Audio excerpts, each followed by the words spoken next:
Hello and welcome to our YouTube channel. I'm Dr. Joseph Lee, your friendly urologist. Hello mga ka-friends! Ako po ang iyong millennial vet friend na si Doc Dan.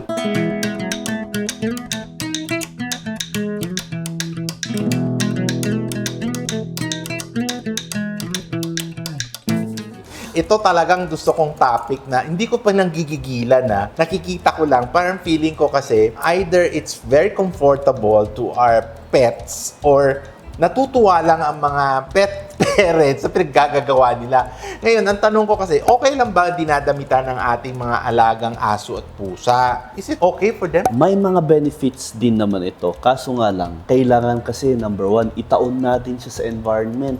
Yun. Kung halimbawa, ang lugar natin mismo is masyado siyang malamig. Yun. Walang problema doon. Nakakatulong siya. Halimbawa, is yung ating alaga naman is may katandaan doon tapos malamig yung lugar. Pwede rin natin siyang damitan according to researches kasi kapag dinadamitan sila, yung lamig mismo is hindi tumatagos doon sa kanilang buto-buto. So, ibig sabihin, yung mga aso sa Baguio, pwede mong lagyan ng sweater? Walang problema sa lamig. Kahit na very furry sila? Walang problema. Gusto nila yon. Kung gusto It add nila warmth yun. to it. Ah, okay. Kaso nga lang, may mga disadvantages din kasi yung ating pagdadamit, lalo na ang temperature kasi natin dito sa Maynila is masyadong mainit. Kapag dinamitan natin sila is, aside from nagbibigay tayo ng stress sa kanila kasi kumbaga dadagdagan natin yung bubuhatin nila sa kanilang katawan which is hindi naman sila used to it, is pinipigilan natin yung kanilang sarili, yung kanilang katawan mismo na mag-adapt or mag-recover doon sa panahon kung ito ba ay mainit, kung ito ba ay malamig. Meron kasi silang ability na mag-respond sa temperature. How do you treat like your pets? O yan, sinuutan mo, tapos kinakalmot, kinakaga. Kasi baka kainin nila yon, di ba? Yes. O So, kagatin niya. that's the reaction if they are not used to it. So, much better. Kung kinakailangan, wag na lang lagyan is, wag na lang. Tanggalin na lang. So, wag pilitin. Wag yung pilitin, Ano, ganun. Even how fancy the clothes Yes, are, no. This is irregardless kung small dogs, Yes, po. even cats, ganun, no. So, wag na ilalagay. Lalo na Okay. sa cats kasi with regard sa cats naman, yun nga yung natural na ginagawa nila sa kanilang katawan na palagi nilang nililinisan yung kanilang katawan, meticuloso sila sa paglilinis. Kapag dinamitan natin sila, stressful yun sa kanila kasi kumbaga hindi nila malilinisan yung dapat nilang malinisan. Kung bibihisan natin, Doc Dan, ang ating mga alagang hayop, kung just in case that you have trained your pets to dress up at gusto naman niya, no? Gusto na niya, nakahiligan niya. Oo, kagaya ng isang artistang, hindi na natin mention, kakamamahalin necklace, naka-Bulgari, gusto naman, hindi naman nagagalit, What do you advise? Ano yung magandang texture or type of clothing Okay, na kailangan? so as you have mentioned, sa mga mayayaman kasi naka-aircon kasi yung kanilang mga alagang aso. So basta importante, kung halimbawa yung ating mga alaga is nasa malamig na lugar, pwede pa rin naman ang mga jackets, walang problema doon.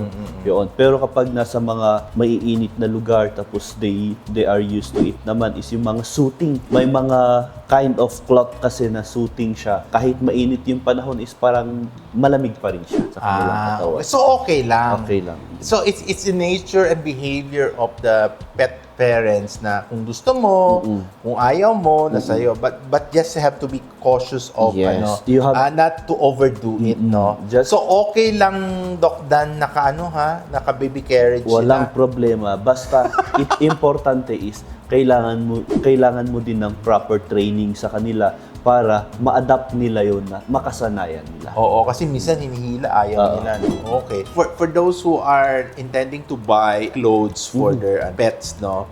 Is it one size big o yung fit na fit? Kailangan maluwag konti o yung fit na fit sa katawan nila? So, mas maganda din kasi na may space. May space. Yun. Kasi ang problem kasi natin doon is when it comes doon sa natural na shedding period ng kanilang buhok, naglalagas kasi yan, may space para malalaglag na lang siya. Kasi kapag masyado siyang fit na fit, pinipigilan natin yung natural na ability ng kanilang skin or yung hair para malaglag siya. para mapalitan ng bago. Try. Okay. Gaano kadalas lang dapat bihisan ng alaga nating aso? Okay. So when you go out and gusto mong pakita na maganda yung aso mo sa mall, okay yan sa'yo. Pero pag nasa bahay siya, kailangan pa mabihisan? Para sa akin is kung hindi naman kailangan is huwag na lang natin bihisan. Pwede naman ang paminsan-minsan, kung halimbawa gagala lang kayo, or lalo na dun sa mga show dogs, kung halimbawa is isasama mo sila or ilalaban mo sila doon sa mga pa-contest with regards to sa mga pets is walang problema, bihisan mo siya kung sanay siya. Yun. Then, after pag-uwi, tanggalin mo na. Nasa sa inyo na daw mga for parents dyan. Kung gusto nyong bihisan, gusto nyo i-bikini, bahala kayo. Kung branded, nasa sa inyo yan. Kung Pero syempre, we have just to be cautious, no? Oo. Pero ano sa tingin mo in general advice sa ating mga for parents na talagang gustong bihisan ang kanilang mga hayop? Okay. So, wala namang problema kung gusto nyo bihisan ng inyong mga alaga. Basta importante is itaon natin palagi siya sa weather. Kung malamig ang panahon, walang problema, bihisan natin sila. Kung mainit, wag na lang. Yun, lalo na sa mga nasa malalamig na lugar. At the same time, mapapansin nyo naman, lalo na pagdating ng madaling araw, nanginginig sila, kukumutan nyo, okay lang din yun. Walang problema doon. So, mapapansin nyo naman if there are changes in their reaction sa environment. Yun. So, doon pa lang kayo magbibigay ng mga clothing kung kinakailangan sa kanila. And then, sa age naman, katulad na nabanggit kanina, is kung halimbawa is sila ay matatanda na, tapos nasa malamig na lugar, yun, pwedeng damitan sila, pero i-sure lang natin na pati yung kanilang paa is malagyan ng damit para hindi tumagos yung lamig. Para pang-protection nila doon sa arthritis. So, ina-arthritis ito Yes, yung mga aso, meron no? din po. Siyempre, hopefully, you learn a lot in how to dress yung ating mga pets, no? Pero ako kasi, ito lang ako kasi I do not dress my pets in the beginning. Feeling ko kasi they're more comfortable in their natural state. Pero sabi nga ni Doc Dan, kanya-kanya.